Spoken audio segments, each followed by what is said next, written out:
Chika was on the farm cultivating cassavas when her friend Udo ran in, panting like someone who had seen a ghost. Chika tried to calm her down as Udo struggled to catch her breath. "What is it?" Chika asked. "Why are you running as if your hut just caught fire?" Udo looked at Chika with pity. "It has happened again," Udo said, in between breaths.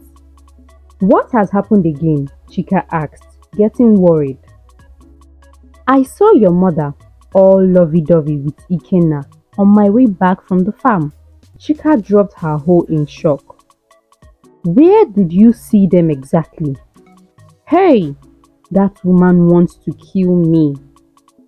Both of them ran out of the farm and ran towards the place where Udo had seen her mother earlier. But they couldn't find them there, so they went to Chika's house and saw Nneka, Chika's mother, sitting in front of their hut, humming happily. Chika confronted her mother and asked if she had anything to do with Ikenna, her new suitor. Her mother shamelessly agreed with a smile on her face. Chika became furious. She held herself back strongly from hitting her mother on the face. "This is the third man I am bringing home, and you have shamelessly slept with all three of them. Why?" Chika cried bitterly. That night, Chika couldn't sleep. She couldn't comprehend why her mother would keep doing such a thing to her. The next day, she ran to her uncles and asked for their help. Her uncles summoned her mother and tried talking some sense into her. They warned her to stop seeing her daughter's suitors, else they would take action.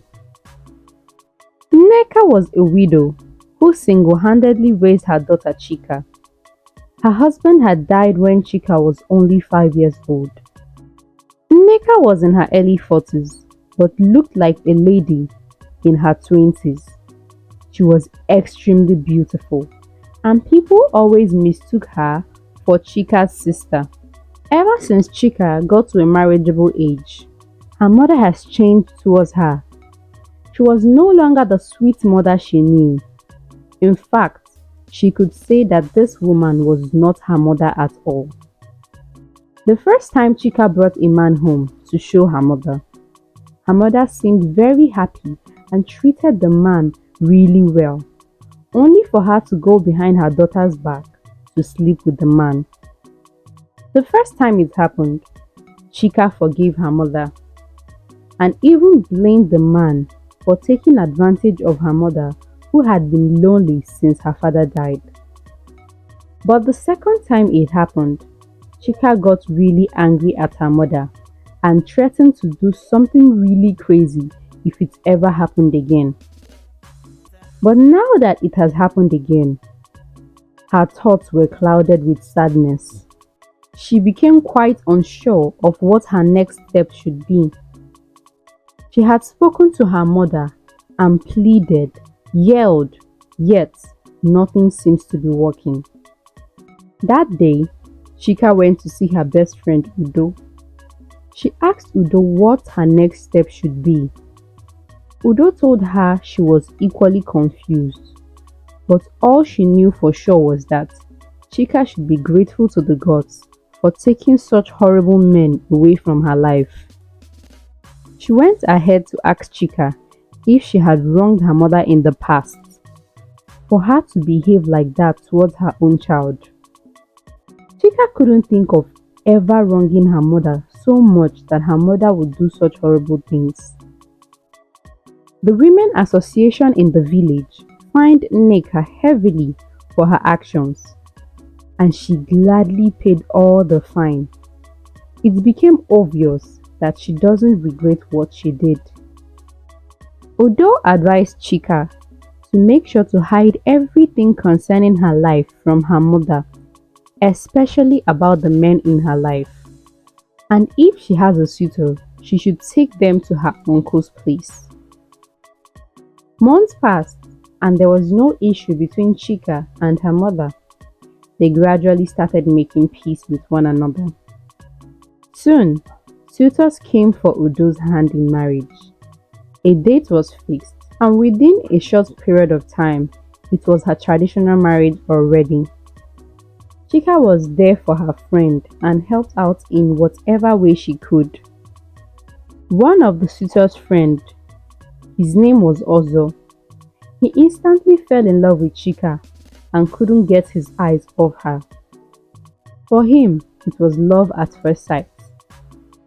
As soon as the marriage ended, he went to Udo and pleaded with her to help him talk to her friend Chika. Chika refused to accept Ozo initially because of her experiences in the past. But at the end, Udo was able to persuade her into accepting him. They started seeing each other and gradually fell head over heels in love with one another. Chika kept their relationship a secret till when Ozo finally proposed. She took him to her uncle's and the marriage date was fixed without the knowledge or consent of her mother. On the day of the marriage, Ozo insisted that her mother be invited because he couldn't marry her without the consent and blessings of her mother. Nneka was later informed and was shocked and angry. She came for the ceremony and pretended to be happy for the couple. After the marriage ceremony, Chika followed her husband home. They both enjoyed the bliss of marriage. Nneka, who had vowed not to see her daughter get married, became filled with rage and anger. She instantly started plotting ways to destroy her daughter's marriage. She couldn't visit them at home as Chika had already warned her not to step a foot into her matrimonial home. So Nneka decided to wait for Ozo by the roadside. Ozo was a carpenter, so Nneka knew the route he always took on his way to work and back. She tried all she could to make him look her way, but nothing worked. So one day, she intentionally broke part of her roof in the house and then ran to Ozo's shop to plead with him to come help her fix her roof. He willingly closed his shop to go help her in the house. What Ozo didn't know was that Nneka already went to a native doctor to get a love potion and made a meal for him with it. When he was done with the roof, she served him food. He didn't want to eat the food, but at the same time did not want her to feel bad as if he was rejecting her food.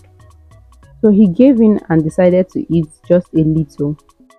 When he ate the food, it tasted really good and he ended up finishing the whole thing.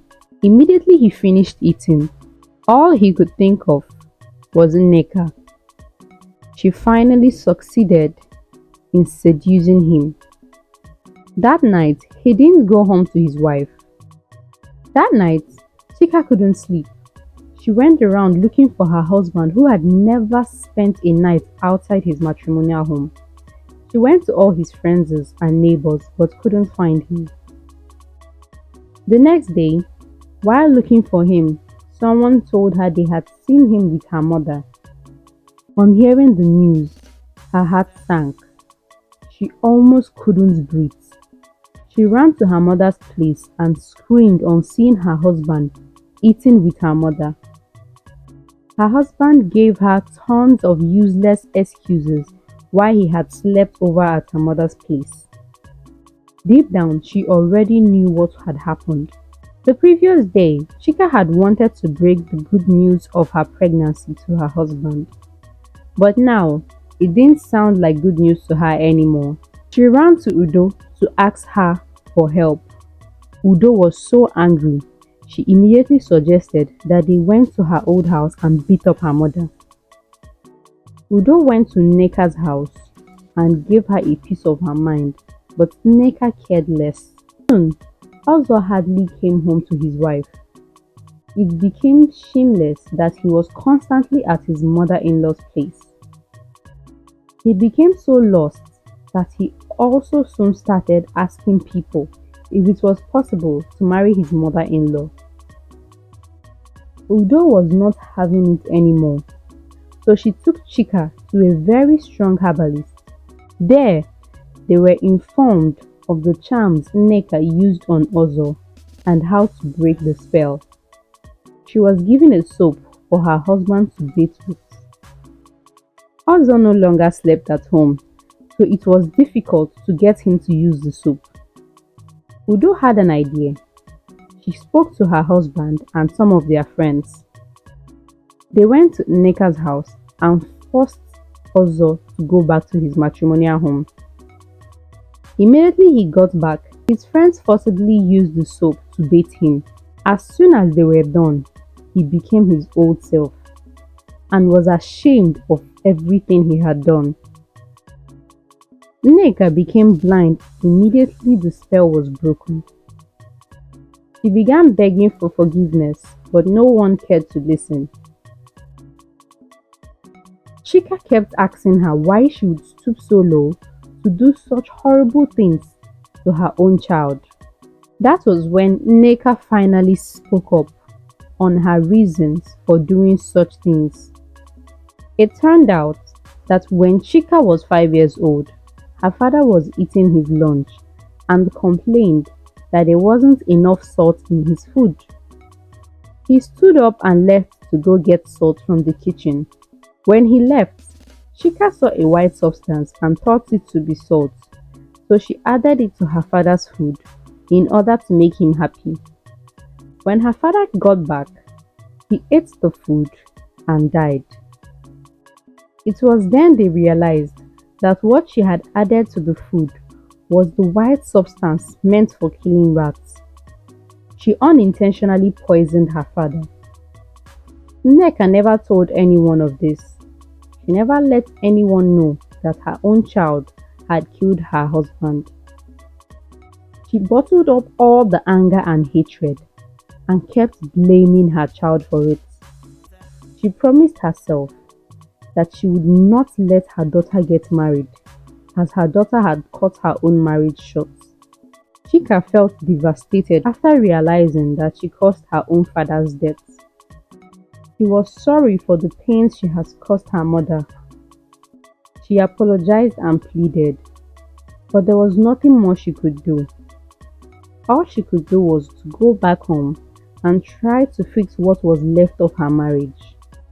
Nneka was left to suffer the consequences of her actions for the rest of her days.